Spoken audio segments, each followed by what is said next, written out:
j'aimerais vous parler des Tortues Ninja. Je sais ce que vous allez dire, mais t'en as déjà parlé. J'ai parlé des Tortues Ninja 2012. Et dans cette vidéo-là, je disais qu'il fallait qu'un jour je fasse une vidéo sur les Tortues Ninja 2018. C'est pour ça qu'aujourd'hui je vais vous parler des Tortues Ninja 2003. Non, attends.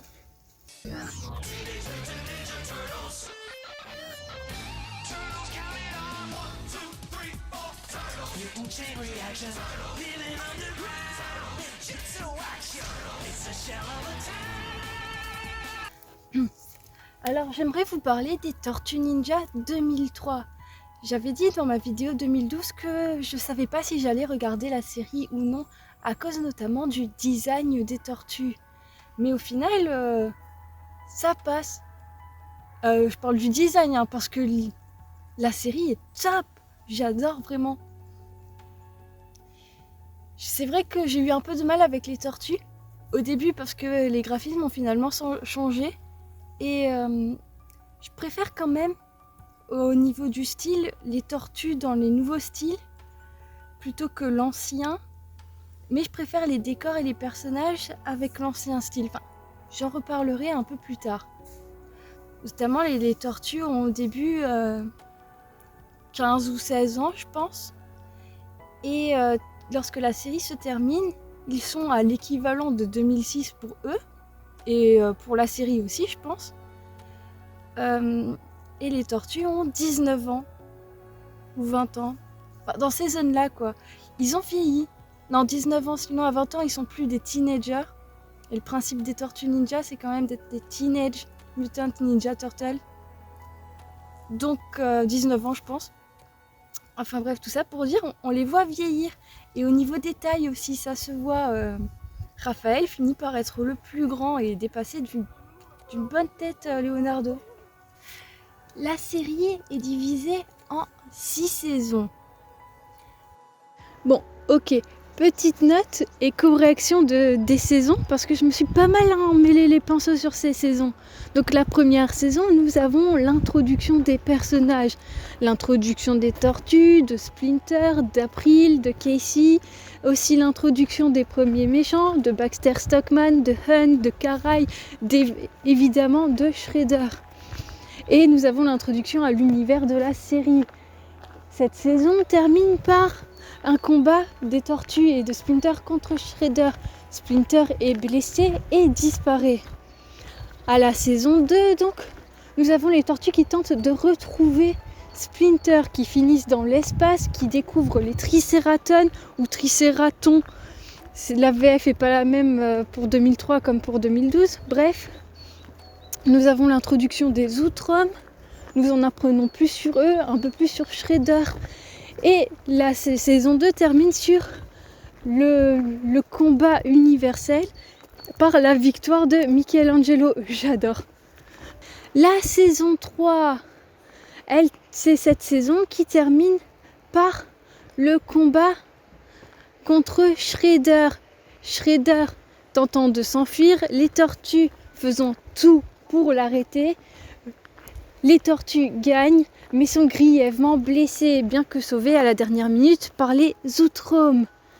La saison 4, c'est donc ma saison préférée. Et c'est là où d'abord, elle commence par la reconstruction des tortues. Les tortues sont blessées. Jambes cassées, bras cassés, graves blessures pour Leonardo et blessures aussi psychologiques. Leonardo va devoir guérir et c'est très intéressant à voir. C'est durant cette saison où nous avons Donatello qui va muter. C'est aussi dans cette saison où nous avons les épisodes où ils finissent dans des univers alternatifs.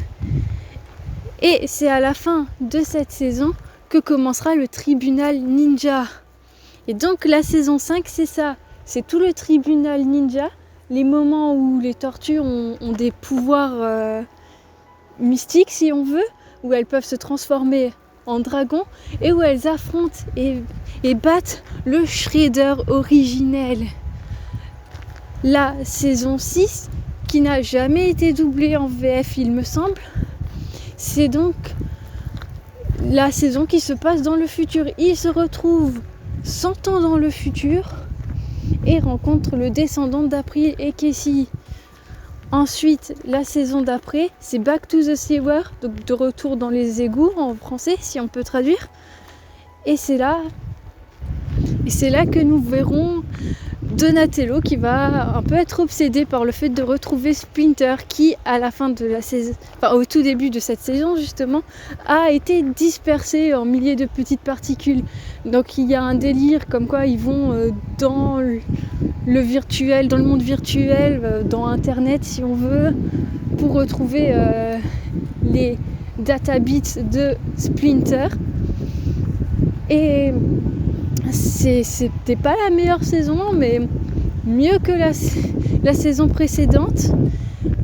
Bref, c'est la fin, c'est le mariage entre April et Casey, et c'est la conclusion à la série. Il y aura un film après, le film qui est pas génial, mais qui est plutôt bien. Moi, j'ai assez profité. Je sais pas c'est quoi le délire avec la série, avec les tortues, les tortues de 87, mais parce que dans 2012 aussi, il y a pas mal d'épisodes où elles apparaissent. Mais bon, c'était assez drôle. C'était plutôt bien fait. C'était pas incroyable. Les personnages n'étaient pas très bien respectés, mais ça passe. Alors j'ai regardé les 3 premières saisons en VF et les 3 dernières en VO parce que j'ai pas trouvé les 3 dernières en VF. Dommage.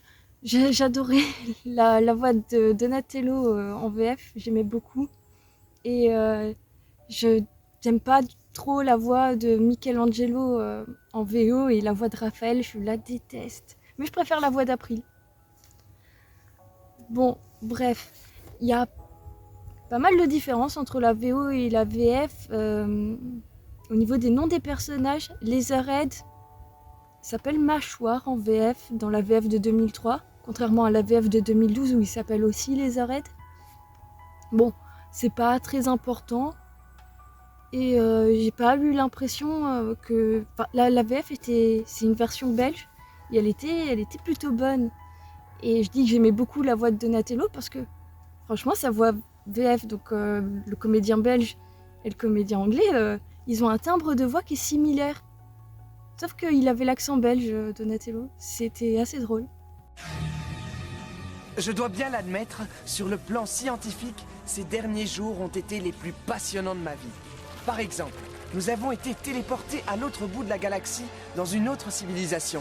Et puis, retour sur la Terre. Yahoo! On est chez nous! Ça me faisait beaucoup rire en tout cas. Bref, tout ça pour dire, il y a 6 saisons. Les 4 premières sont dans un même style et ont un même ton. La 4e saison est très courte. Et ensuite, on passe à un style complètement différent et un ton assez différent, beaucoup plus coloré. Beaucoup de gens n'ont pas aimé ce changement de style.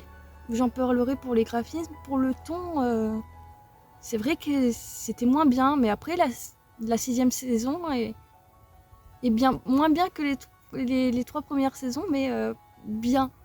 Et j'aimais bien le style visuel du coup. Après, clairement, la série, on dirait qu'elle continuait pour continuer. Clairement, à la fin des 4 premières saisons, la série était terminée. Je veux dire, Shredder était vaincu. Ouais, spoil. Évidemment, comme dans toutes mes vidéos, je spoil. Son caractère de base à Leonardo, c'est toujours le style de personnage que j'aime pas, c'est-à-dire je suis leader avec des grosses responsabilités et du coup j'en deviens un peu chiant, un peu Sasuke sur les bords. Et au début de la 3e saison, c'était sa puissance 10 000. Il parlait même plus, le pauvre. Mais c'était très intéressant de voir comment il faisait face à la situation. Et au final, il va aller s'entraîner et surmonter ses peurs. Et il va devenir un bien meilleur personnage. Et Leonardo n'est pas la 4e tortue n'est pas la tortue que j'aime le moins. C'est Raphaël là dans cette série. Je l'aime quand même beaucoup. Hein. Pareil, le Leonardo de 2012 ou le Leonardo de 2018, je les aime beaucoup quand même. Mais c'est vrai que c'est à chaque fois la tortue que j'aime le moins. Mais pas dans cette série. Du coup, dans cette série, c'est Donatello forcément que j'aime le plus. suivi par Michelangelo, Leonardo en 3e et Raphaël en 4e. Dans les bandes dessinées, au niveau des tortues, c'est Donatello que je préfère, suivi par Michelangelo, Raphaël et Leonardo que j'aime le moins. Et que j'aime le moins même après Jennika. Ouais, je préfère Jennika à Leonardo, même si j'ai mis beaucoup de temps à apprécier Jennika. Je commence seulement à l'apprécier maintenant. Et non, je sais pas trop si je la préfère à Leonardo. On va dire qu'ils sont à égalité, à la dernière place quand même. Dans la série de 2012, c'est Donatello, suivi par Raphaël, Michelangelo et Leonardo. Et dans la série de 2018, c'est Raphaël, mon préféré, suivi par Michelangelo, Donatello en 3e et Leonardo en 4e. Comme quoi. Mais du coup, dans la série de 2003, dans la saison 3, Leonardo va aller s'entraîner avec The Ancient One. Je sais plus c'est quoi son nom en VF, je crois que c'est l'ancien tout simplement. Et il va devenir un bien meilleur personnage et surmonter ses peurs, mais il va garder une cicatrice. Et ça, c'est très important. Ah, sa carapace est abîmée. C'est vraiment important à souligner. Je trouve que dans cette série de 2003, les blessures des tortues gardent un peu plus d'importance que dans la série de 2012. Et c'est un point négatif que je trouve dans la série de 2012. Je trouve qu'ils ne mettaient pas assez cette importance sur les blessures. Ils sont blessés, c'est arrivé, c'est un événement pas cool qui est arrivé et qui reste. Ils font ça de temps en temps dans la série de 2012, mais vraiment pour des petites choses précises. Ils vont garder par exemple la rancœur de Donatello envers Don Vizioso, parce qu'il a failli se faire découper. Et il va garder dans la saison 5 cette rancœur, on va la revoir. Non, on s'en emparera avant les foot. On va y retourner et couler ce voyou de Vizioso dans le béton. La peur des insectes pour Raphaël aussi va rester. Mais dans la série de 2003, je trouve que ça a quand même beaucoup plus d'importance dans l'histoire. Et c'est pas juste important à quelques petits épisodes clés. Non, c'est important dans sa globalité. Et la cicatrice, Leonardo va la garder durant toute la saison 3 et toute la saison 4. Et malheureusement, avec le changement de graphisme, il va perdre sa cicatrice. Je déteste quand ça se passe ça, mais j'en parlerai plus tard. Au personnage, j'ai dit que dans les tortues, c'était Donatello mon préféré. Faut croire qu'il arrive à être mon préféré dans la plupart des médias sur les tortues. Dans les films, qui sont pas ouf les films, c'est aussi Donatello mon préféré. Bref. Ce qui va se passer dans la saison 6, donc la dernière saison, est très important. Au tout début, à l'épisode 1 de la saison 6, Maître Splinter va se faire désintégrer. Et Donatello va se sentir responsable. Et comment c'est traité, comment il se sent responsable, c'est super cool. D'habitude, c'est un peu... c'est le gentil de la bande, il est super gentil, il est adorable. Et là, il était vraiment froid. Et évidemment, en mode surmenage, tant que je ramène pas Splinter, il se passera rien, quoi. Et c'était très intéressant. Encore une fois, la série s'est bien appuyée l'importance des événements sur les personnages. Donc je disais que les 4 premières saisons sont les meilleures à mon sens, parce que c'est celles qui ont le ton le plus sombre. Et c'est celles qui ont vraiment l'histoire qui se suit, quoi. Parce que après, donc la saison 5, ils vont être envoyés 100 ans dans le futur. Et ouais, c'est beaucoup des épisodes qui sont un peu filler. Et d'ailleurs, il n'y a même pas de vraie conclusion, notamment au double maléfique des tortues. Et même à l'oncle Darius. Juste, il est parti en mode « Je reviendrai me venger !» Et ensuite, ils sont retournés dans le présent. Et fin. Peut-être, j'imagine qu'ils ont fait ça parce que les fans n'aimaient pas cette saison 5. Ce que je peux comprendre, elle était pas ouf. Mais ensuite, dans la saison 6, ils étaient entre les 4 premières saisons et la saison 5. Donc ils sont revenus sur quelque chose d'un peu mieux quand même.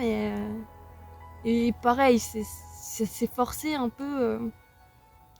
Ouais, ça fait un peu forcé. Le retour de Shredder, ça fait vraiment. Il continue pour continuer parce que ça marche bien, quoi, la série. Et c'est dommage que ça se ressente. Ils peuvent continuer juste parce que ça marche bien.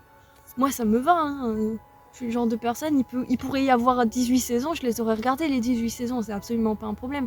Mais il faut, à un moment donné, il faut qu'ils ne tournent pas en rond. Il faut que ça ait du sens de continuer. Comme dans les bandes dessinées, dans la BD est super longue.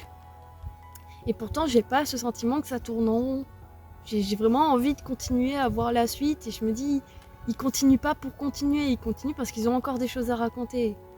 Et ça, c'est top. Et c'est quelque chose que la série de 2003 n'a pas su faire. C'est dommage, mais voilà.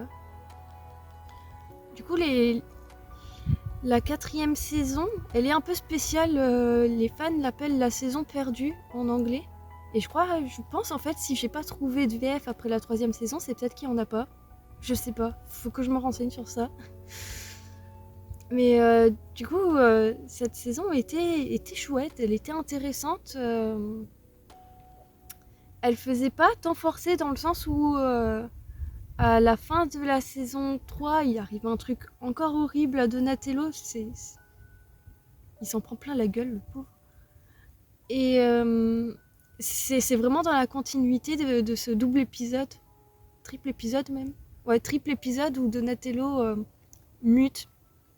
Bon, c'est déjà un mutant, mais il subit une mutation une seconde fois et devient monstrueux. Et du coup, c'est assez intéressant sa relation avec Mâchoire / Leatherhead. Et c'est dommage que dans la saison 4, je comprends qu'on le voit pas, mais dans la saison 5 et 6, ouais, c'est un personnage sous-exploité, Leatherhead. Dommage, je l'aimais bien. Hein. Il était cool dans cette version, son côté scientifique. Dans les BD, c'est quelque chose qu'ils ont bien repris. Je ferai une vidéo sur les BD, c'est sûr, à 100%, avant que les BD soient terminés, parce que je pense qu'on en a encore pour 10 ans, et j'ai pas envie d'attendre jusque-là pour faire ma vidéo. Pour l'animation, j'ai pas spécialement grand-chose à dire. C'est correct, surtout pour une série qui date du début des années 2000. C'est très correct. J'ai dit que j'aimais pas le design des tortues, mais c'est vraiment un choix de design que personnellement je n'aime pas. Ce qui est de l'animation, il n'y a pas grand chose à dire. Hein. C'est plutôt bien animé, les combats sont plutôt bien chorégraphiés, même ils sont beaucoup moins dynamiques que 2018, mais 2018 est sur quelque chose de très stylisé. Et ils sont beaucoup moins chorégraphiés que 2012. 2012 a très bien chorégraphié, même les attaques, etc. On est sur 2012 utilise parfois des vraies techniques de bow, des vraies techniques à l'épée, etc. Là, c'est un peu moins réfléchi, c'est un peu plus instinctif. On est sur de l'animation plus dessin animé, quoi. Il y a un truc qui m'a saoulée dans la série de 2003 actuellement, c'est lors du changement de graphisme. Alors, je vais pas m'en plaindre, je préfère les tortues avec le nouveau style, mais je préférais les humains et les décors avec l'ancien style. Mais bon, sinon, ce qui me dérange, moi, avec le nouveau style, c'est uniquement une chose, c'est la cicatrice de Léo. Elle a disparu. Ils peuvent faire le nouveau style et garder la cicatrice. C'est exactement comme dans la série de bande dessinée de IDW. Moi, j'aime pas le fait qu'il y ait plein de dessinateurs différents, parce qu'il y en a certains, je déteste leur style, je le trouve juste super moche. Mais il y a un truc qui permettrait de rendre acceptable le fait qu'il y ait des changements de style comme ça et qu'il y ait certains styles qui ne plaisent pas, c'est s'ils gardaient certaines caractéristiques. Bon, déjà, ils gardent la couleur des masques, c'est bien, on applaudit, mais il faudrait qu'ils gardent aussi la couleur des yeux.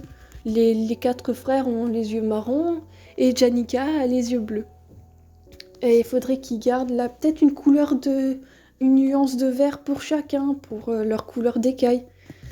Et surtout, les cicatrices. Léo a une cicatrice sur l'œil et Donatello a une carapace différente, / bizarre. C'est des traces de leur combat précédent, c'est des traces de ce qui leur est arrivé précédemment. C'est c'est quelque chose qui caractérise maintenant les personnages. Puisqu'on a vu ce qui leur est arrivé, on a suivi cette histoire. Et garder ces caractéristiques permettrait, même s'il y a des styles complètement différents, de conserver les mêmes tortues si on veut. Et je trouve que ce serait bien mieux. Mais non, ils ont décidé de pas se concerter et du coup, une fois sur deux, Donatello a sa carapace bizarre. Une fois sur deux, il a exactement la même que ses frères. Du coup, il faut que je vous parle un peu plus en détail des personnages. Pour commencer, nous avons Maître Splinter. Alors, contrairement à la version de 2012, ce n'est pas un humain, ce n'est pas Hamato Yoshi qui s'est changé en rat, c'était un rat de base. C'était le rat de compagnie de l'humain Hamato Yoshi, un expert en ninjutsu, et il a appris le ninjutsu en imitant son maître. Bon, c'est pas plus délirant que des animaux qui sont devenus animaux anthropomorphiques à cause d'un mutagène créé par des extraterrestres nommés Wutron/Krang. L'univers de base est délirant et un peu bizarre, du coup. Un rat qui apprend le ninjutsu en imitant un humain, ça me choque pas. Du coup, c'est le personnage sage, c'est le père. Il va se retrouver quand son maître, Hamato Yoshi, va se faire tuer par Shredder et ses hommes. Il va se retrouver tout seul et va trouver des bébés tortues qui ont été aspergés de mutagènes. Il va muter en rat anthropomorphique et regarder ces tortues qui vont muter en tortues anthropomorphiques comme ses fils. Il va les élever comme ses fils et leur apprendre le ninjutsu. Et c'est là que tout commence. Ses fils, justement, nous avons Leonardo. Alors j'en ai déjà parlé, j'ai déjà parlé que c'était un personnage bien construit, bien écrit, même si c'est le stéréotype de personnage que je n'aime pas trop. Le leader qui a énormément de poids sur les épaules, mais c'est bien montré. Il y a plusieurs épisodes qui montrent ça, que ses frères, si ses frères peuvent être ce qu'ils sont, peuvent être plus légers, peuvent moins prendre sur eux, c'est parce que Leonardo prend sur lui, justement. C'est parce que Leonardo prend toutes les responsabilités sur ses épaules que Donatello peut se consacrer à ses inventions, que Michelangelo peut rester dans l'enfance. Et Raphaël peut rester Raphaël. Justement, Raphaël est le personnage et la tortue que j'aime le moins dans cette version, dans la version de 2003. Donc dans la version de 2003, mes tortues préférées c'est Donatello, Michelangelo, Leonardo et Raphaël. Leonardo n'est pas dernier. Raphaël, je trouve qu'il est mal exploité, enfin sous-exploité. Tellement que j'ai pas grand chose à dire sur lui. Il est fidèle à lui-même, fidèle à ses incarnations. Évidemment, il va moins avoir l'honneur, contrairement à Leonardo. Mais il va rester honorable évidemment parce que ça reste un gentil et même s'il a ses accès de violence, etc., ça reste un gentil qui veut le bien de sa famille, qui veut aider les autres aussi. Mais il n'y a pas grand chose de plus à dire sur lui. Ensuite nous avons Michelangelo. J'aime beaucoup Michelangelo. Il est adorable et c'est très intéressant de savoir qu'il est plus fort que Raphaël. Michelangelo va être un peu plus paresseux que les autres, il va moins s'intéresser, moins s'entraîner, il va moins méditer, etc. que les autres. Sauf qu'il a un peu moins le don du ninjutsu, contrairement à sa version de 2012, quoi. Et pourtant, il va rester quand même très fort et il va avoir plusieurs arcs, plusieurs épisodes qui lui sont consacrés, qui seront consacrés au fait qu'il veut être un super-héros, costumé, etc. Et qui sont consacrés aussi au fait que il faudrait qu'il prenne un peu plus son entraînement au sérieux, quoi.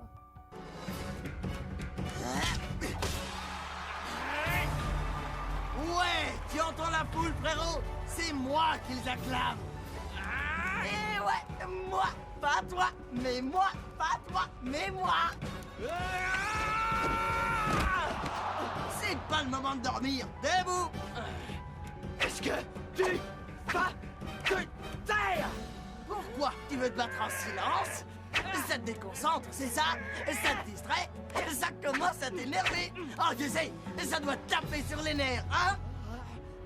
Ou alors, se pourrait-il que tu sois un tout petit peu inquiet à l'idée que je puisse te battre?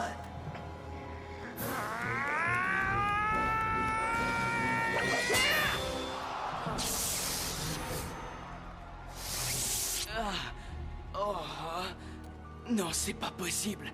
Michelangelo m'a battu. Il va disputer les demi-finales. Et pas moi. Et si jamais... Et si Michelangelo devait gagner? D'ailleurs, un mini-arc que j'ai beaucoup aimé, c'était l'arc du tournoi universel, je sais plus le nom exact, et pour déterminer qui est le guerrier le plus fort de l'univers. Et ce tournoi, c'est Michelangelo qui va le gagner. Bon, d'accord, Maître Splinter, il a eu notamment beaucoup de chance, et Maître Splinter l'a laissé gagner parce qu'il refusait de se battre contre son fils. Sérieusement, en tout cas. Mais Michelangelo va botter les fesses de Raphaël. Et Donatello se sera fait botter les fesses tour 1. Tandis que Leonardo se sera fait trahir. Donc forcément, il va pas pouvoir... trahir. Il se sera fait empoisonner à cause du fils... Enfin bref, il s'est fait empoisonner, donc il pouvait pas participer. Donc Michelangelo est plus fort que Raphaël, est plus fort que Donatello. On sait pas pour Maître Splinter, mais à mon avis, Maître Splinter est plus fort quand même. Mais il a quand même gagné le tournoi. Et certes, de façon un peu illégitime. Mais plus tard, il va devoir retourner au tournoi pour affronter son adversaire final. Et il va vraiment gagner, de façon légitime cette fois. Michelangelo est le guerrier le plus fort de l'univers. J'aime beaucoup, c'est très drôle. Ensuite, en dernière tortue, nous avons notre cher Donatello. Notre cher, surtout mon cher, je l'adore. Donatello a vraiment pas de chance. C'est celui qui a le moins de chance de ses frères.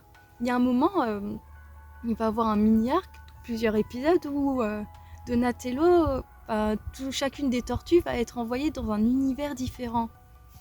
Alors, t'as Michelangelo qui est envoyé dans un univers de super-héros où ses frères et lui-même ont des super-pouvoirs. Bon, d'accord, son père, donc Maître Splinter, est méchant, mais ça va l'univers. Leonardo est envoyé dans l'univers de Usagi Miyamoto, et donc c'est un univers qui est pas ouf. Enfin, c'est pas le plus safe des univers du monde, mais c'est un univers d'animaux anthropomorphiques, et puis c'est pas si mal, ça va. Nous avons Raphaël qui fait de la moto. Et nous avons le pauvre Donatello qui est envoyé dans un univers alternatif où Shredder a gagné, où lui-même a disparu, où ses frères se sont séparés. Tout le monde est vieux parce que c'est 50 ans plus tard. Et il va voir chacun de ses frères se faire buter sous ses yeux. Il va réussir à tuer Shredder et rentrer dans son univers, mais tu parles d'un traumatisme. Et le pire, c'est qu'à la fin de ça, il est en mode « Ah, vous m'avez manqué les gars !» Il leur serre la main.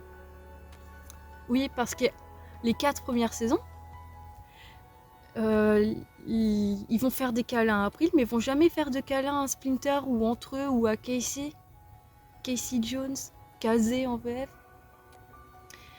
Ça sent le sexisme et la masculinité toxique.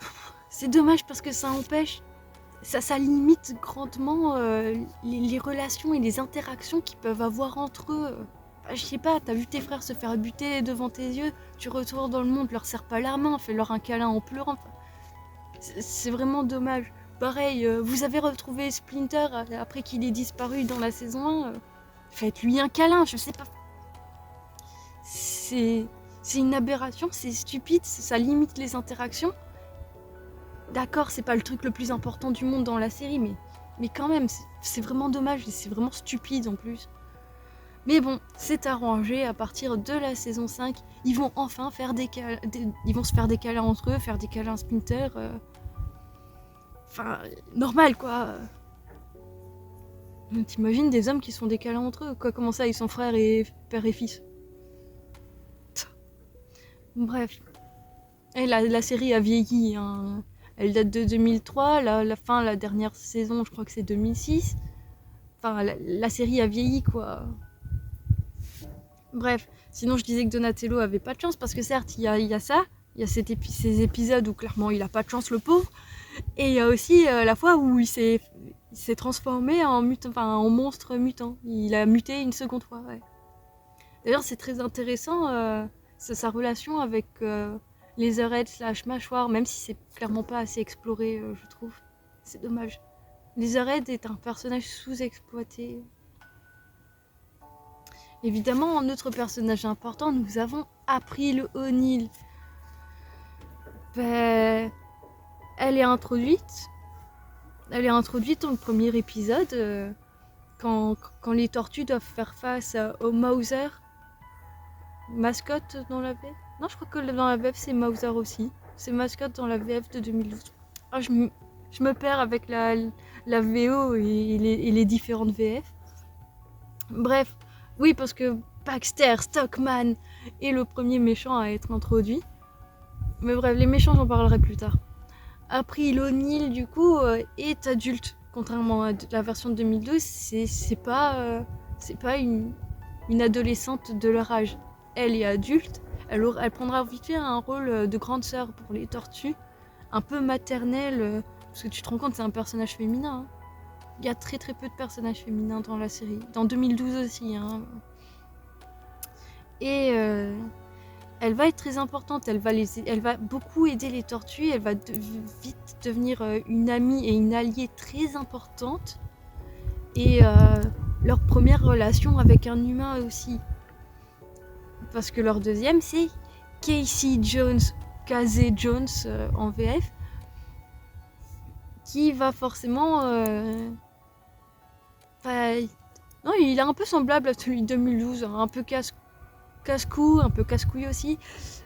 C'est pas un personnage que j'apprécie du tout. Il est pas très malin, le pauvre.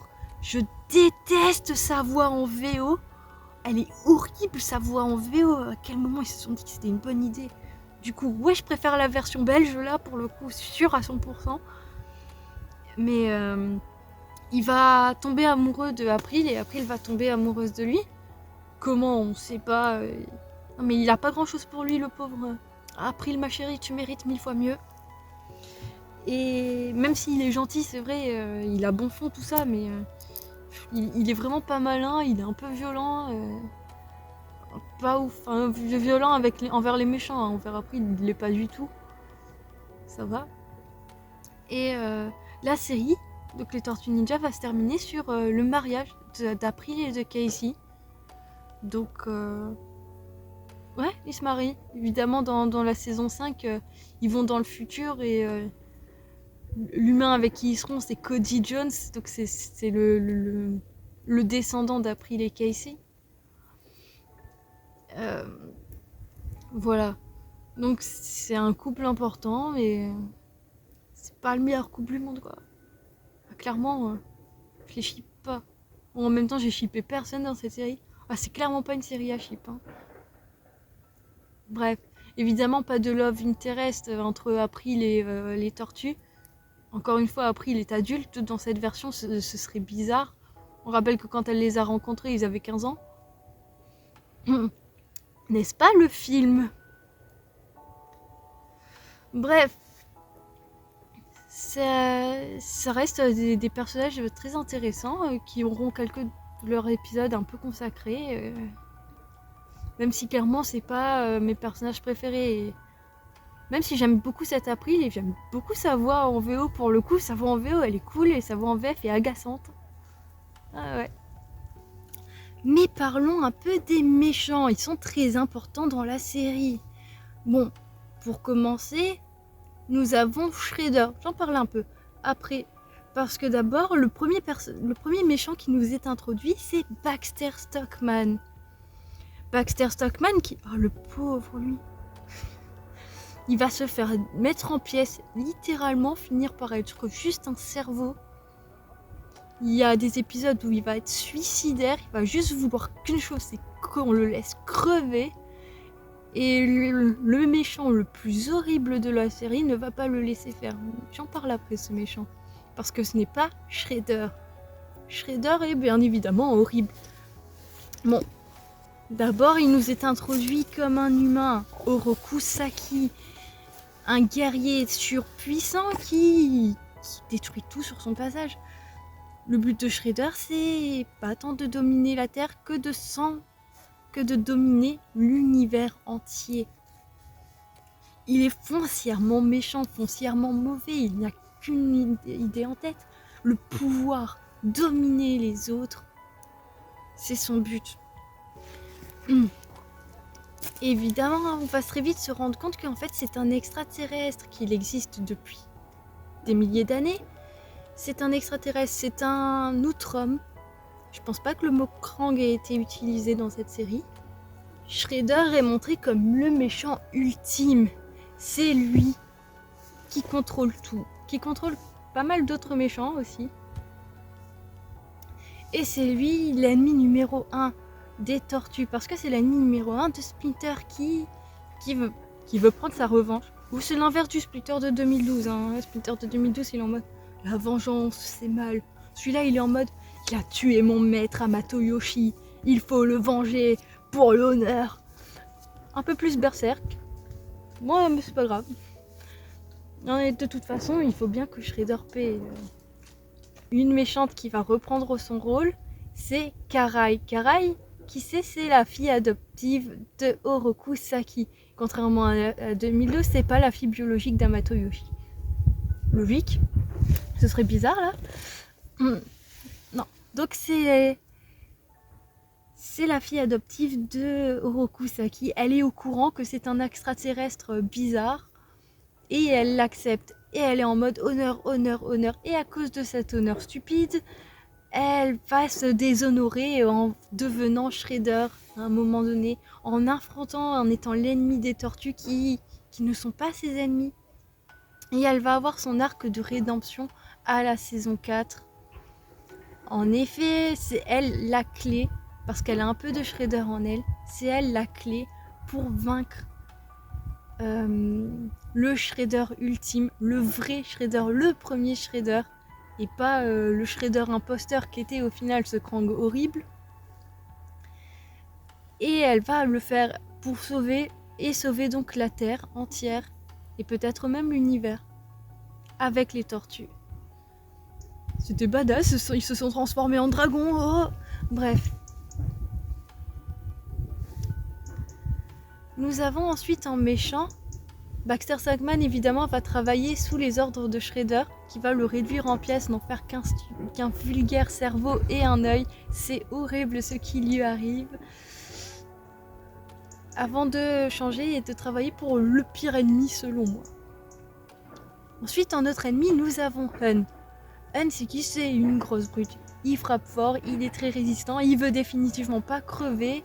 Il va rester un ennemi même jusqu'à la saison 5, il va pas avoir d'arc de rédemption pour ce personnage. Il va y en avoir jusqu'à la saison 6, pardon. Il va avoir un arc de rédemption de Stockman, mais dans le futur, du coup c'est pas encore arrivé à la saison 6. Hun n'est clairement pas le méchant que je trouve le plus intéressant, c'est juste une grosse brute qui va être le chef des dragons pourpres. Ouais, dans la VF c'est bien Dragon Pourpre, c'est Dragon Pourpre aussi dans la VF de 2012, par les Purple Dragons en anglais.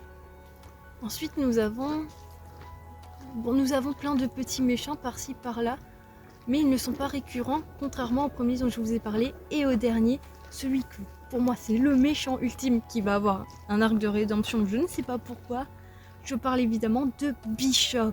Alors dans 2012, Bishop c'est un outre-homme gentil qui aide les tortues. Mais dans la série 2003, c'est un horrible connard. Pareil, dans les bandes dessinées, c'est aussi l'ennemi, le pire. Il est horrible ce gars. Du coup, pourquoi je dis que Bishop est un ennemi vraiment horrible? C'est pour moi le pire des méchants de la série. Pareil pour les bandes dessinées. Alors je vais pas parler du Bishop des bandes dessinées, il est horrible, mais celui de 2003, genre, il a torturé Leatherhead / mâchoire. Vraiment, et il a failli torturer Michelangelo. Et quand je dis il a torturé les mâchoires, c'est vraiment un truc important par rapport au personnage de mâchoire. C'est le fait qu'il s'est fait torturer. Parce que du coup ça va faire qu'il va être traumatisé, qu'il va être agressif, qu'il va se sentir comme un monstre et tout. Alors qu'à la base c'était un gars bien. Hein. À la base lui il est ami avec les autres hommes, il est en mode oh tout va bien, c'est ma famille, etc. Au final, il va devenir traumatisé, il va être ultra violent parce qu'il s'est fait torturer par Bishop. Et ça va être très très important parce que ça va pas être montré pendant qu'il le torture, mais les conséquences de ces tortures psychologiques et physiques vont être montrées. On va nous montrer les outils et à un moment Bishop va avoir entre ses mains les tortues et il va vouloir torturer Michelangelo et les autres aussi évidemment plus tard. Et vraiment c'est montré qu'il est montré comme un énorme sadique. Genre il prend énormément de plaisir à torturer. C'est pas juste je torture pour avoir des informations, c'est je torture pour avoir des informations et j'éprouve du plaisir. Il va avoir un petit rire, un petit sourire en coin. Il va s'approcher de Michelangelo en mode et je ne vais pas t'anesthésier, comme ça tu souffriras. Genre vraiment c'est un gars horrible. Ce qu'il va faire à Baxter Stockman aussi est horrible. Comme je l'ai dit, Baxter Stockman, après avoir travaillé pour Shredder, va travailler pour Bishop, bien malgré lui, de la promesse d'avoir un nouveau corps. On rappelle que c'est juste un cerveau et un œil. Et Bishop va le faire souffrir à fond. Il va pas laisser. Baxter Stockman va vouloir mourir, va vouloir crever plusieurs fois. Et jamais Bishop va le laisser en paix. Et il éprouve un malin plaisir à voir Baxter Stockman continuer à souffrir parce que Stockman lui est utile. Évidemment, c'est un scientifique, c'est un génie scientifique, même s'il est moins brillant que Donatello et Mâchoire. Hein.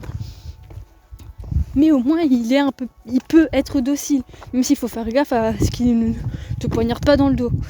Ou pas meilleur compagnon de labo, ce Baxter Stockman, bref. Et Bishop va faire énormément d'erreurs. Son but, certes, c'est protéger la Terre, entre guillemets, mais pas vraiment. Il veut être en guerre contre les extraterrestres. Merci beaucoup à tous d'avoir regardé cette vidéo. Je vous dis à la prochaine, éventuellement. Mon Dieu, qu'est-ce qu'il y a trop de gens sur ce chemin.